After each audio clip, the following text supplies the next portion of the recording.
Hi everyone, my name is Elena Vicario and I'm the head of the research integrity team at Frontiers. I oversee a team of more than 50 specialists, managers and auditors that are responsible for ensuring the high quality and integrity standards that we see in all Frontiers publications. It's a pleasure to talk to you today about the amazing work that the team do in screening all submissions for research integrity, investigating concerns that appear during peer review, post-publication, and how we're supported with AI to be more efficient. Scientific fraud only affects a small fraction of all the published articles worldwide, but it is on the rise. What you can see in these graphs is the number of industry-wide retracted articles over the last few years for issues such as paper mill, peer review manipulation, image manipulation. We're seeing an increase in significance in the sophisticated means that these bad actors use to subvert the peer review process, to subvert the publication record. In 2023 alone, there were more than 3,000 retractions for paper mills. So this term paper mill refers to a business that produces and submits manufactured research, fake papers, that may seem like genuine research on behalf of the researchers for a fee to give them an easy publication. There has also been, over the last few years, each year at least 1,000 retractions for image manipulation, a few hundred retractions for authorship that's manipulated or forged, where we can see papers that have added fake authors or bought their spot on an author list for a fee. And as well, last year, we saw a staggering 7,000 retractions for peer review manipulation or peer review fraud. So this implies an abuse of the peer review system, for example, by suggesting reviewers who fabricate favorable reviews, supplying fake email addresses that the authors or the editors control, with the aim to facilitating an easy acceptance. All of this, as I said, has led to a massive increase in retractions. Mass retractions have been conducted, and also the listing of many journals across the industry. Hindawi collapsed because of this. Elsevier, Springer Nature, and others had to do mass retractions for paper mills. And this hugely impacts the credibility and the trust in scientific publishing. At Frontiers, we're monitoring this space very closely and very tightly, and we're constantly introducing new checks, new tools, new processes to combat integrity issues and fraudulent behavior, such as those produced by paper mills, but also to ensure only the highest integrity and quality standards. As a consequence, our rejection rate has gone up substantially since 2022 to about 60% today. This rise is in particular due to an increased focus on quality, an increase in quality controls by our research integrity team, and regular audits in order to prevent that minority of problematic papers that I was telling you about earlier, but also to prevent low quality submissions from entering peer review. Today, about 64% of all the rejected articles at Frontiers are rejected before peer review, and the remaining 56% are rejected by you editors. This alleviates the work for you and ensures that you can focus on articles that have value, that are free of problematic content, that are worth your time, and make sure that eventually only quality content is published. And last year, 2023 in particular, we really focused on quality, and the result of this auditing work and this focus on quality was more than 60,000 dead rejected articles that did not meet the standards of Frontiers to enter peer review. This we do to make your life easier as editors. And our approach to scientific excellence and to the highest quality and integrity standards is three-pronged. We appoint strong editorial boards, all of you here. We have a strong research integrity team, our forensic unit, and we use technology and AI to spot quality concerns at scale and things that would not be possible with just human expertise. So I will talk today about the work that the research integrity team does and also how we're supported by our artificial intelligence review assistant, what we call AIRA. And I will start by introducing our research integrity team. They're our first line of defense, our research integrity guardians, detectives, whose mandate is to support you editors, to support our reviewers, our authors in maintaining high quality integrity standards for our journals. And what's better than letting you hear directly from them what they do, what they care about in this video.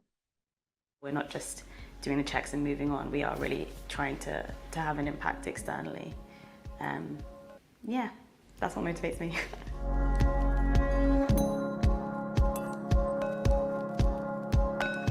1st, 2016, we launched our research integrity team. They have a very simple mission: detect and reject low-quality submissions. What is a low-quality submission? Very simply, it's articles that do not meet the Frontiers editorial standards. It can also be articles with absolutely no scientific value. And then on the far side of the spectrum, it's those malicious actors, those fraudulent papers that pose an existential threat to our journals. I don't think it's very well known externally how much time and effort and data and resource we have under our belt. We conduct our research integrity checks. They're very detailed, and we conduct them at the beginning of the process, so before peer review. Around 80% of our submissions go through this very detailed list of integrity and quality checks before they're even seen by an editor or a reviewer. So we save time for the editors and reviewers to only focus on the scientific content, and we make sure that they're going to see papers that might have image manipulation or problematic content, so those are removed from their boards. AIRA, which stands for Artificial Intelligence Reviewer Assistant, has been a game changer for our team. And what AIRA does for us, they just give us the cues, the signals, the warning flags as to where to look. So instead of looking at every single thing for every single manuscript, we know that for this manuscript, it's worth for a human to focus on these 4 aspects. And that makes us more efficient, and it makes sure that as well that we always have human judgment. One of the very important things that we use AIRA for increasingly in recent years is to try and tackle issues of paper mills. So manuscripts that have been fraudulently manufactured by professional companies and then sold online. And while fraud is only found in a fraction of papers, in recent years it has become a rising challenge facing all publishers across the industry. This is a very different game to what research integrity was 5-10 years ago. Why AIRA is very useful for this is because it's so adaptable, because we can make improvements to it to tweak things. It enables us to stay in the race. We explore data, we audit, and we try to, in this way, unravel large fraudulent networks, and we've been pioneers on this. In 2021, at the end of the year, we launched an auditing team, so it's a sub-unit within research integrity team that's dedicated to exploring those patterns. We're constantly keeping on top of what we're seeing in terms of threats and also opportunities to ensure that our processes are really, really aligned, and that academic integrity, research integrity is a continuous thread. It's not something that only happens at the beginning of our peer review process. It's a priority as we move the papers through all of those steps, right the way through to those papers being published. We're seeing this now with also a lot of research integrity teams across different publishers joining forces to tackle some of the bigger challenges in publishing, and they're having a much larger impact working together. It's crucial to have this industry-wide collaboration in promoting these standards of research integrity and publication ethics.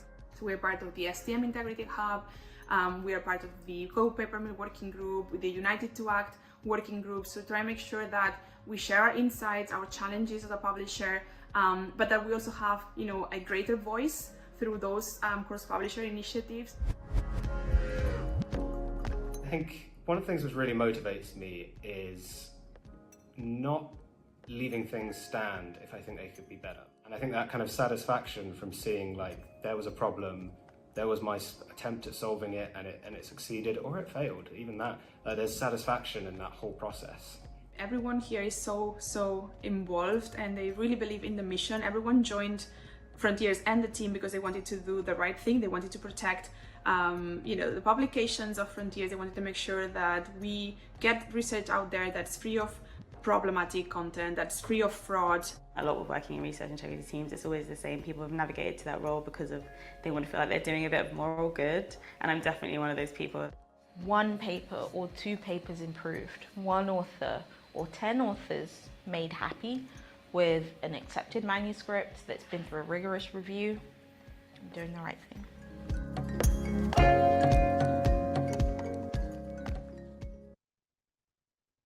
As you've heard in the video, what truly sets us apart is the fact that we scan every submission before peer review, and we run a very comprehensive list of quality checks. both manually and also assisted by AIRA. This includes a range of more than 50 checks about the authors, the manuscript, the peer review process, all the way until the end, also in production, to make sure that all throughout the review process, we have tight quality controls. And AIRA is embedded in our review platform, and it enables us to scale and maintain the quality of our number of publications whilst being able to spot issues that also escape the human capabilities. AIRA highlights areas or aspects of a submission that need attention and allow us to be more efficient in conducting our in-depth submission checks. But we ensure that the decision is always with a human. Also, the fact that we have an in-house tool, it allows us to constantly develop it and improve it. So the AIRA checks that we include, the new ones that we develop, are always informed by our research integrity team's experience, the patterns that we identify, and it also receives feedback directly from the users to improve the algorithms. But how does this look in practice? I will show you here an example of one of our first AIRA checks, the image integrity check. What this check does, it allows us to detect image manipulation that sometimes escapes the human eye. AIRA will highlight, as you see here, the areas of concern, so the specific figure numbers that might be problematic. We'll also annotate within the figure what is the duplication that it's found. And all of this is for human specialists to make a decision. Whether this is a serious concern and it warrants a rejection, whether we need to open a communication line with the author for a clarification, or whether we have seen that the highlighted duplication can be explained and is not problematic. So I want to walk you through some real examples that come from our team's desks and see how you would do in this situation. So for instance, you have here a manuscript that was submitted to one of our journals, and I would want you to take a few seconds to look at these three images here. Do you see anything suspicious, anything problematic? I'm going to actually show you what AIRA flagged to us, and maybe that helps you a little bit. So, it highlights that this could be image manipulation. And I think we can all agree that with the human eye, it's really difficult to find exactly what is wrong with this figure panel, where the manipulation or the duplication might have occurred. And if we were to do that, we would need to spend a lot of time doing a forensic analysis of all these images. In fact, in this case, the authors actually gave us a really challenging job because they rotated one of the panels 180 degrees and reused it for a different experimental condition. So we rejected this paper before it was time to peer review. Let's look at another example. Again, here AIRA flagged that there could be some image manipulation. You can see the areas of similarity between these different figured panels. What do you think? Do you think it's a concern? Like, would you want to reject this paper? Do you see any obvious explanations as to why? In this case, our research integrity team, while looking at the experimental design, the methods, the figure captions, cleared this duplication as intentional and marked it as okay, because the authors were purposely trying to merge the results of two different fluorescent images to illustrate a point. So this is important because AIRA is not a self-driving car. And this is a collaborative effort to augment our team's capabilities. We always need a human to step in and bring the extra nuances, the extra context, and to own that decision. And the last example, I promise. So now you know the drill. Again, you have here 6 figure panels that were submitted to one of our frontier journals, and AIRA highlighted, again, one area that might be problematic. In this case, similar to the other ones, it's really difficult for us, just by looking at these, to see that this figure panel was actually also reused in another of the images with the contrast adjusted, again for a different experimental condition. And this manuscript was also rejected before peer review. I hope that these examples have shown you how AI can help us maximize quality at scale. It allows us to spot issues that are beyond the human capabilities, and it augments our decisions. And this ultimately helps us validate research and make sure that we save time for you. And we make sure that also the publications that we're going to put out there for the scientific community to read are free of these manipulations. I mentioned earlier that scientific fraud is on the rise, but also that these fraudulent actors are becoming more sophisticated in their manipulation attempts. So with AIRA, we've also been starting to move away from single checks on one manuscript only and beyond the manuscript. So what we're seeing is one of the first AIRA network checks that we've released, which is able to connect the dots to spot patterns and network anomalies that are occurring behind the scenes. So here we might not just be looking at one manuscript, but a series of manuscripts or a series of users, and we might be able to identify connections and patterns that will not be able to be seen at one single manuscript level. This has enabled us to also reject hundreds of articles for potential peer review manipulation or paper mill. And alongside these checks, beyond the manuscript is also something that we're applying at the human element. And we have a dedicated subunit, the research integrity auditing team, that is responsible for spotting and uncovering patterns that might not be visible with just one manuscript. So they constantly audit groups of manuscripts. Large-scale investigations are conducted, and these might require looking at more than 200, 300 articles and the patterns there of like 600 authors, editors, reviewers. And from there, they issue recommendations for new checks, new policies that we need to implement at the beginning of the process during our submission checks so that we can prevent these problematic articles from entering peer review. And our approach works. As Fred mentioned earlier, our results are measurable, and the quality rating on our articles, our peer review, and our editorial boards are high and only increasing year on year. And we will continue to support you in taking care of the problematic and low quality articles so that you can focus on making good articles great. Thank you for your attention.